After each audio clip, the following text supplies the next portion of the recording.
Laptop आ चुका है और कुछ ऐसी कंडीशन में आया था, पता नहीं क्यों, जो भी है, बट ऊपर से कुछ तो था, अंदर से कुछ तो नहीं था। बाकी अनबॉक्सिंग ये रही, ज्यादा कुछ आता नहीं है। लैपटॉप आता है, चार्जर आता है और एडिशनल कुछ मिलता नहीं है, तो अनबॉक्सिंग वाला काम सिंपल। ऐसा नहीं कि आ गया है और एकदम से ही मतलब आपके सामने पूरा वीडियो लेकर आ रहा हूँ। और हाँ, एक चीज है, ये वन फिंगर आराम से खुलता है। अच्छी एक है ना हाइप निकल कर आती है अंदर से, मतलब हाँ एकदम स्टेडी स्ट्रॉन्ग ऐसा मजबूत चीज जैसा ओपन करिए वैसा वाला फील जरूर आता है। और हाँ, इसको यूज करने मतलब पहले मतलब रिव्यू देने से पहले हमने जितना टेस्ट हो सकता था, जितना डिटेल में जा सकते हैं उतना सब जाएंगे। और वीडियो के एंड में जो कंक्लूजन होगा कि भाई जिस प्राइस में आता है वहां पर किन के लिए बेटर है और किन के लिए नहीं बेटर है। तो फिर से बता देता हूं, मेरे पास जो यूनिट है Lenovo Lock RTX 2050 वाला है, जिसके अंदर Intel i5 12450HX वाला वेरिएंट है। यहाँ पर ये मेरे को पड़ा था 63,400 समथिंग, मतलब 63,000 का 500 रुपए और एक्स्ट्रा लगा लो, उतने का पड़ा था। लेकिन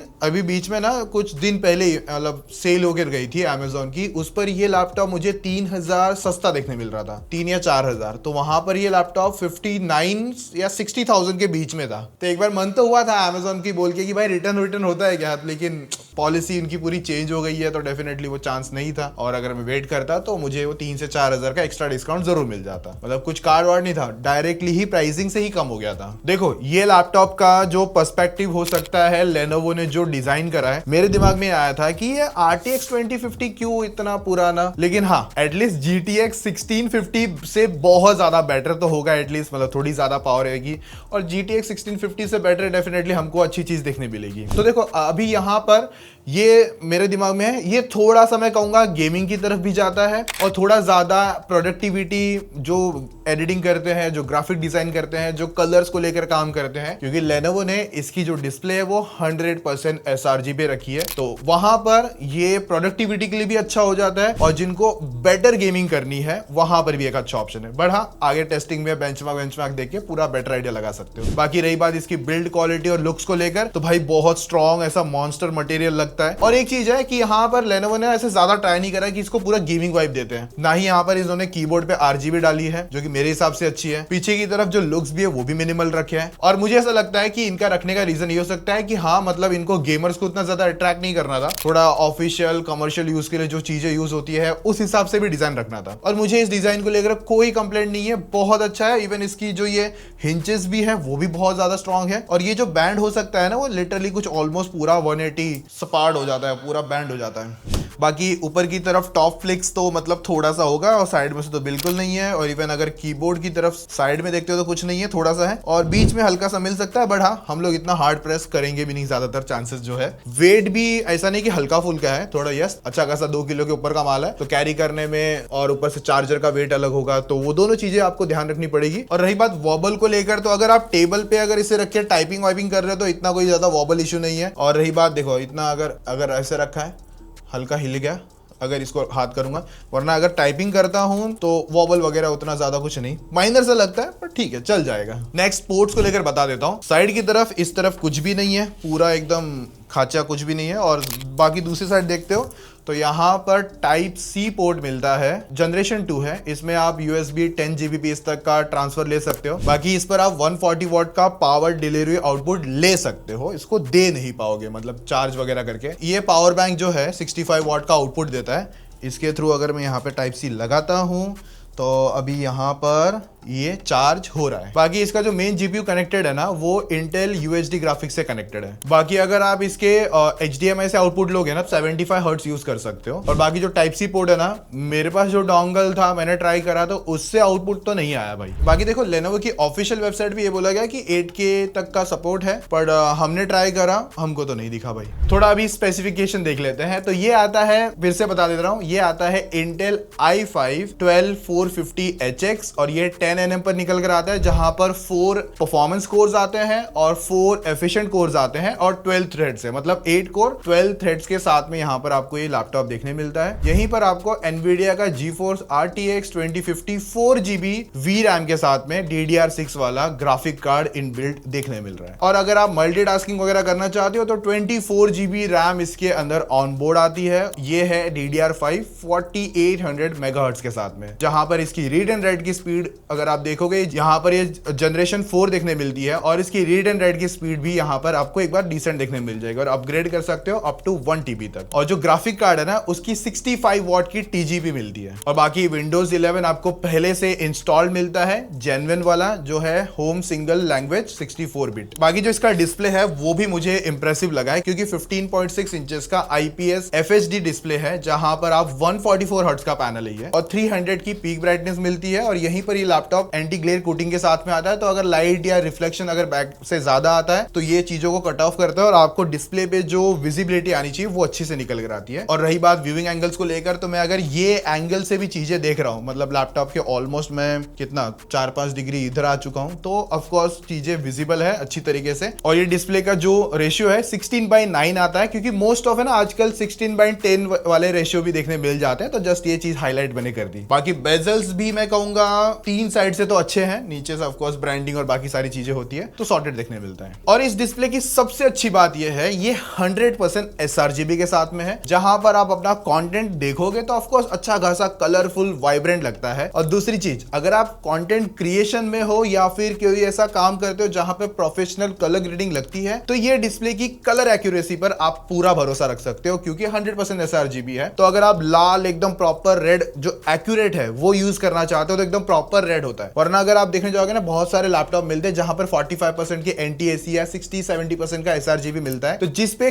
कलर आप रेड तो बनाते हो पर जब सामने किसी क्लाइंट को भेजोगे ना उसको रेड थोड़ा सा अजीब ही रेड दिखेगा, तो वो इशू इसके अंदर नहीं है। वहां पर सोल्यूशन ये होता है कि आपको एडिशनल एक कलर एक्यूरेट डिस्प्ले लेना पड़ता है। पर अगर आप इसको लेकर कहीं ट्रैवल करते हो और इसी के अंदर कलर ग्रेडिंग का काम करते हो तो आपका सारा काम यहां पर हो जाता है। और अगर आप फोटोशॉप वगैरह में कलर एक्यूरेसी देखते हो, वेब डिजाइनिंग में कलर एक्यूरेसी देखते हो, तो उन लोगों के लिए भी एकदम परफेक्ट डिस्प्ले देखने मिलती है। और यहाँ पर मैंने जो फोटोशॉप के थंबनेल्स है वो हमने ट्राई करके देखे, एकदम प्रॉपर कलर एकदम अच्छे से फोटोशॉप वगैरह हैंडल कर लेता है। तो ये सिंपल है, अगर आप कंटेंट देखते हो तो भी आपको अच्छे कलर मिलेंगे और अगर आप कंटेंट बनाते भी हो एकदम प्रॉपर कलर के साथ में अगर आपको बनाना है तो उनके लिए भी ये लैपटॉप परफेक्ट निकल कर आता है। पीछे की तरफ आपको एयर वेंट्स वगैरह मिल जाते हैं और इनटेक वाले जो पार्ट है वो आप नीचे की तरफ 2 फैन देख पाओगे, एकदम प्रॉपर तरीके से देखने मिल जाते हैं। और यहीं पर आपको 2 बड़ी सी पैडिंग देखने मिलती है जहां पर पीछे एक बड़ी सी पैडिंग है और यहीं पर आपको नीचे की तरफ 2 स्पीकर के सेटअप भी मिल जाते हैं। और इन्होंने जो विंडोज और बाकी सब चीजों के जो स्टिकर विकर है ना वो नीचे की तरफ डाल रखे हैं। और हाँ, इसके अंदर 2-2 वॉट के स्पीकर आते हैं, बहुत बेसिक है, कोई ज्यादा ब्लास्टर से नहीं है। मैं कहूंगा इससे बेटर तो एक बार किसी का लाइक अगर आपके पास iPhone 14, 15 Pro Max, 16 Pro Max for example है तो वो बेटर साउंड करेंगे इससे, मतलब इसका मतलब गया हुआ स्पीकर है। और जहां पर भी कभी भी कोई वीडियो में अगर आपको 2-2 वॉट के स्पीकर मिलते हैं ना वो कभी अच्छा साउंड नहीं करेंगे। मैं कहूंगा सबसे बेटर साउंड जो लैपटॉप में करते हैं ना वो भाई मैकबुक्स है। लिटरली इसका साउंड तो नेक्स्ट लेवल आता है, लिटरली नेक्स्ट लेवल है। बाकी जो इसका ईयरफोन कॉम्बो है ना, मतलब जहां पर आप हेडफोन लगा के आउटपुट लेना चाहते हो उनके लिए अच्छा आउटपुट आ जाता है। इवन मैंने मैकबुक से मैं कहूंगा थोड़ा बेटर आ रहा था, वहां पर ये पॉजिटिव निकल कर आया। बाकी इसका जो कीबोर्ड है लेनोवो मोस्ट ऑफ इसी तरीके से अपने कीबोर्ड डिजाइन करता है और इस पर आपको 2 लेवल की ब्राइटनेस मिल जाती है और इसके एरो कीज भी बहुत बड़े हैं जो कि बहुत सारे आसूस और पता नहीं बहुत सारे जो लैपटॉप्स है उनके भी मतलब ऐसे छोटे बना देते हैं, थोड़े से अजीब लगते हैं। मुझे फुल फ्लैट साइज वाला बेटर लगता है और इसके अंदर फुल साइज कीबोर्ड है, आपको नम पैड वगैरह सब मिल जाता है। और यहीं पर जो टाइपिंग एक्सपीरियंस भी है ना वो भी आपको अच्छा देखने मिल जाता है, थोड़ा सा क्लिकी वाला साउंड जरूर निकल कर आता है। इवन अगर इसकी कीज खराब हो जाती है तो स्वैपेबल आती है, आप एक निकालो नया डालो। कहाँ मिलेगा वो पूछना बस मुझे, मे बी Amazon या फिर कोई लोकल स्टोर होंगे वहां पर मे बी अवेलेबल हो। और यहीं पर आपको जो ट्रैक पैड है जो साइज है ना, मतलब ये एकदम जाइंट तो नहीं आता पर ओवरऑल एक अच्छा एक्सपीरियंस निकाल देता है, मल्टी जेस्चर वगैरह भी अच्छे से सपोर्ट करवा देता है। बाकी वाईफाई 6E आता है, ब्लूटूथ भी ठीक ही है और इसमें ना ही कोई फिंगरप्रिंट स्कैनर निकल कर आता है, तो आप पासवर्ड अनलॉक वगैरह ही कर सकते हो। और जो वेबकैम है वो आपको मिलता है 720p का। ये इसका फ्रंट वेबकैम है जो कि कुछ इस तरीके की क्वालिटी निकालता है। अच्छा नहीं है, मैं उतना तो मजा नहीं आ रहा है, छोटा मोटा वेब कॉलिंग वगैरह टाइम पास करोगे, इतनी अच्छी लाइटिंग होने के बाद में भी आउटपुट अच्छा नहीं है। अगर मैं यहीं पर आपको एक मैकबुक का साइड बाय साइड कंपैरिजन दिखा देता हूँ ताकि आइडिया लगे, हाँ क्योंकि ये 720 है और माइक कितना अच्छा है वो तो आप सुन के ही बता दोगे। और अभी कंपैरिजन करें लाइक इससे, और यहीं पर ये मैकबुक की क्वालिटी है कुछ इस तरीके से आता है भाई, ऑडियो कंपेयर लाइक यहाँ पर ये 720 है, कंपेयर कर सकते हो इस मैकबुक के फ्रंट कैमरा से कितनी अच्छी आती है इसका। लेकिन जितना मैंने सुना है ना मैकबुक पे ऑडियो कि जो माइक की क्वालिटी उसको कोई ज्यादा बीट ही नहीं कर सकता, इतना अच्छा क्वालिटी निकाल के देता है। बाकी आप लोग बताना, ये मस्त था। ऑफ कोर्स ये तो नहीं बोलोगे, ये तो बोल ही दोगे, लेकिन हाँ रिकॉर्डिंग करते टाइम आपके सामने यहीं पर साइड में बटन आता है, तो ई शटर लग गया भाई इस पे, ढक्कन बंद, दुकान बंद और वापस दुकान ऑन। देखो जिसके अंदर पुराना ऑप्शन आता था जहां पर 12 GB रैम ऑप्शन मिलता था, जहां तक मुझे याद है, तो उसके अंदर आपको अपग्रेड करने का ऑप्शन मिलता था। अब यहीं पर इन्होंने 24 GB की I think so on board RAM डाल दी है, और जहां तक मुझे लगता है कि इसके चांसेस बहुत कम है इसको अपग्रेड करने को लेकर। बट इनकेस अगर आप में से किसी को ऐसा पता है कि अपग्रेड हो सकती है, इसको निकाल के नहीं डाल सकते, वो तो एक ऑप्शन समझ में आता है। बट +1 करना है मुझे, लाइक 24 तो नहीं हो सकता, बट अगर मुझे फॉर एग्जाम्पल 16 करना है, 32 तक लेके जाना है, तो वो ऑप्शन अगर अवेलेबल है तो आप में से कोई मेरी हेल्प कमेंट में कर देना। और स्टोरेज अपग्रेड को लेकर तो जहां तक इसके अंदर NVMe स्टोरेज है 512 GB तक की, तो आराम से 1 TB तक आप आराम से अपग्रेड कर पाओगे। बट हाँ पुरानी वाली निकालनी पड़ेगी और नई वाली डालनी पड़ेगी जहां तक मुझे लगता है। और इस लैपटॉप को कूल करने के लिए इंटरनल 2 फैन देखने मिले मुझे, जो मुझे बैकएंड पे ही देखने मिल गया। अगर आप लैपटॉप को फ्लिप मारोगे ना तो पीछे आपको फैन देखने मिल ही जाएंगे। बाकी देखो इसके अंदर लेनोवो का लैपटॉप है, तो इसके अंदर AI को लेकर चीजें आती है, जैसे कि यहाँ पर इसके अंदर विंडोज का को-पायलट मिल जाता है, तो वहां पर वो चीजें थोड़ी सी हेल्प कर देगा। लाइक अगर आप थोड़ी सी गेमिंग करते हो तो अगर आपका जो AI है वहां पर वो चीजों को थोड़ी सी इनहैंस, थोड़ी सी बेटर फ्रेम रेट देखने की कोशिश करेगा। तो देखो ये है ना लेनोवो का वेंटेज सॉफ्टवेयर है। अब ये थोड़ी सी चीजें आपकी सॉर्ट करने में काम कर सकता है। फॉर एग्जाम्पल यहाँ पर आपको CPU और SSD पे कितना लोड है, कितना फ्री, वो सारा चीज दिख जाता है। यहाँ पर आप GPU ओवरक्लॉक कर सकते हो, बट उसके ऊपर आप देखोगे ना एक थर्मल मोड मिलता है। अब ये बहुत ज्यादा ऑप्शन है, इवन आपको मग स्विच, आपको जो ऑप्शन है ना वो मतलब स्विच करने का ऑप्शन तक दे देता है। ये लैपटॉप बेसिकली सपोर्ट कर जाता है। परफॉर्मेंस मोड में मोस्ट ऑफ यहाँ पर सारे लैपटॉप की गेमिंग और बाकी सारी चीजें टेस्टिंग हुई है। पर अगर यहाँ पर आप देखोगे तो बैलेंस मोड मिलता है, बाकी सारी चीजें मेंशन कर देता है। बैलेंस मोड पे खुद ही चीजें देखता है लेनोवो AI वगैरह, कहाँ पर चीजें ऑप्टिमाइज करनी है, पावर कितना रखना है, वो सारी चीजें। क्वाइट मोड रखोगे तो बेसिकली क्या होगा, आपका लैपटॉप बहुत साइलेंटली चलेगा। बैटरी को अगर आपको ज्यादा लंबे टाइम के लिए चलाना है तो ये मोड यूज कर सकते हो। बाकी कस्टम में भी ऑप्शन है। यहाँ पर अगर आप वेंटेज में ना आके FN या फिर Q दबाते हो तो यहाँ पर आपको साइलेंट मोड मिलता है, ऑटो मिलता है। और अभी परफॉर्मेंस मोड में मैं जा नहीं पाऊंगा क्योंकि मैंने लैपटॉप को चार्जिंग से कनेक्ट नहीं करा है। ये तभी चलेगा जब इसको आप लैपटॉप की चार्जिंग से कनेक्ट करोगे, या जब आपको गेमिंग करनी है तो ऑटोमेटिक वो वहां पर चले जाता है। बाकी नेटवर्क बूस्ट करना हो तो ऑफकोर्स यहाँ पर हम इसे ऑन कर देंगे। क्या फायदा करता होगा नहीं, बट हमने ऑन कर दिया। बाकी यहाँ पर GPU मोड मिल जाता है आपको। यही आपका बेसिकली मग स्विच वाला सीन है, जहां पर आप नॉर्मल D GPU यूज कर सकते हो, डायरेक्टली यूज करना है, या फिर अगर आपको iGPU यूज करना है, या फिर दोनों अपने हिसाब से यूज हो, लाइक हाइब्रिड ऑटो मोड हो गया, तो वो सारा चीजें अपने हिसाब से देखते रहेगा। बट अगर आपको परफॉर्मेंस और बेटर मोड चाहिए तो definitely D GPU mode use कर लेना। बाकी टच पैड लॉक करना हो गया, ये सारे ऑप्शन यहाँ पर इन्होंने दिए। रैपिड चार्जिंग ऑन करते हो तो इसका लैपटॉप की जो चार्जिंग स्पीड है डेफिनेटली फास्ट हो जाती है। और रही बात एडेप्टिव रिफ्रेश रेट, जहां पर रिफ्रेश रेट की नीड है, कम ज्यादा जो भी करना है अपने हिसाब से स्विच करता रहेगा। इवन इसी तरीके से आपको बहुत सारे ऑप्शंस यहाँ पर भी मिल जाते हैं। 9 माइक करके कुछ तो है, जहां पर ये ऑडियोज को अपने हिसाब से मैनेज करेगा। जैसे कि अगर आप म्यूजिक एक्सपीरियंस ले रहे हो, मूवीज देख रहे हो, गेमिंग कर रहे हो, उस हिसाब से चीजें स्विच करने का काम करेगा। बाकी और एडिशनल चीजें आती है, अपने हिसाब से चेकआउट कर सकते हो। बट हाँ ये काफी इंटरेस्टिंग सॉफ्टवेयर लेनोवो की तरफ से आता है इसमें। बाकी यहाँ पर वाईफाई सिक्योरिटीज को लेकर भी थोड़ा सा एक ऑप्शन अवेलेबल है, तो आप वो भी ऑन करके बेटर एक्सपीरियंस ले सकते हो। और जस्ट एक कॉल आउट दे देता हूँ फिर से, इनकेस अगर आपको ना पता हो, ये वीडियो मैं खुद से मतलब लैपटॉप बाय किया हमने, और वही रिव्यू मैं आपके सामने निकाल के दे रहा हूँ। और मेरा प्लान है ये साल हम थोड़े से लैपटॉप रिव्यूज भी कवर करें। तो मुझे आप लोग कमेंट में ना शेयर कर देना कौन से ऐसे लैपटॉप है, जैसे कि 30,000 में तो नहीं आएंगे, 50, 60, 70, 1 लाख वाले तक के अंदर जो लैपटॉप से मैं बाय करूंगा। मुझे नहीं पता ब्रांड से जो आएगा वो आएगा अलग से, बट मोस्ट ऑफ यहाँ पर भी इस कैटेगरी में मैं चीजें बाय करूंगा। आफ्टर बेचूंगा, रखूंगा, वो पता नहीं, मोस्ट ऑफ सेल ही करूंगा। अभी वो बहुत लंबा प्लान है, तो हम जैसे आप रिस्पॉन्स दोगे, कितना अच्छा बुरा, टेस्टिंग हमारी अच्छी लग रही है कि नहीं, तो उस हिसाब से मैं चीजें लेकर आऊंगा। क्योंकि फोन्स तो बेचना तो एक बहुत ईजी टास्क है, एक एग्जाम्पल में बोल सकता हूँ, और लैपटॉप में बहुत ज्यादा हेडेक हो जाएगा। तो हम लेकिन कोशिश करेंगे इस कैटेगरी में भी घुसने का। बस आप कितना अच्छा सपोर्ट दिखाओगे उस हिसाब से मैं चीजें ऐड ऑन करते जाऊंगा। बाकी इसके अंदर 60 वॉट आवर्स की बैटरी आती है, और इसके अंदर जो चार्जर ब्रिक आती है वो 135 वॉट की है। अभी बैटरी लाइफ तो अगर आप इनका सुनोगे लेनोवो का तो बोलेंगे 6-7 घंटा चल जाता है, बट बहुत रेयर चांस है। अगर आप ब्राउजिंग और छोटा मोटा जो इंस्टॉलेशन वगैरह सारा पार्ट देखते हो, सब म्यूजिक थोड़ा बहुत एक्सपीरियंस कर लिया, तो अगर उतना ही करोगे तो 3 से 4 घंटे तक का खींच खाच के एक्सपीरियंस मिल जाएगा। 3 घंटा लेकिन एक एवरेज पकड़ के चलना। और रही बात मोस्ट ऑफ लोग जब गेमिंग करेंगे तो ऑफकोर्स बैटरी पे तो करेंगे नहीं, क्योंकि बैटरी पे अगर आप गेमिंग करोगे, एडिटिंग करोगे, कुछ भी ऐसा टास्क करोगे ना, तो आपका लैपटॉप रोना चालू हो जाएगा, आपको बेटर परफॉर्मेंस नहीं देगा, क्योंकि जब आप इसको चार्ज पे लगाओगे तब ही ये अपनी मैक्स परफॉर्मेंस को पुश कर पाएगा। तो आपको जब भी कोई एडिटिंग करनी है, गेमिंग करनी है, तो चार्जिंग लगा के ही करनी है। और अगर आप जब चार्ज नहीं लगाते हो तो कुछ समवेयर 3 से 3.5 घंटा ही पकड़ लो, चलो एवरेज इतना ही बैटरी बैकअप आपको मिलता है। और बॉक्स के अंदर ये 170 वॉट का चार्जर लेकर आता है, जो कि चार्जिंग स्पीड, अगर आप रैपिड चार्जिंग को ऑन करते हो तो डेफिनेटली वहां पर आपको बेटर चार्जिंग स्पीड मिल जाती है। अगर आप इसकी रैपिड चार्जिंग को ऑन करके अगर देखोगे ना, तो समवेयर ये लैपटॉप पूरा 0 to 100% अराउंड 60 to 70 मिनट के अंदर पूरा कर देता है। और देखो बेंचमार्क वगैरह तो मैं आपको दिखा दूंगा, बट अगर आपको इसी प्राइस में कोई और लैपटॉप आते होंगे, उनके बेंचमार्क से आप इनसे कंपेयर कर सकते हो, ताकि आपको पता चले कि वो मशीन कितनी पावरफुल है भी या नहीं है, और ये कितनी पावरफुल है या नहीं है, वो एक आइडिया लगा सकते हो। बाकी मेरा एक्सपीरियंस आपको बता दूंगा, बट सबसे पहले हमने स्टोरेज का स्पीड टेस्ट करके देखा। भाई मुझे स्कोर्स तो अच्छे देखने मिले। Gen 4 की PCI स्लॉट जो आती है डेफिनेटली एक अच्छा स्कोर निकाल के दे रही है। बाकी Cinebench R23 का हमने सिंगल कोर और मल्टी कोर परफॉर्मेंस टेस्ट देखा, तो 9800 मल्टी कोर पर आ गए और सिंगल कोर पे 1300 प्लस के स्कोर देखने मिले। 3D मार्क का वाइल्ड लाइफ टेस्ट करके देखा, 26,339 का स्कोर देखने मिला।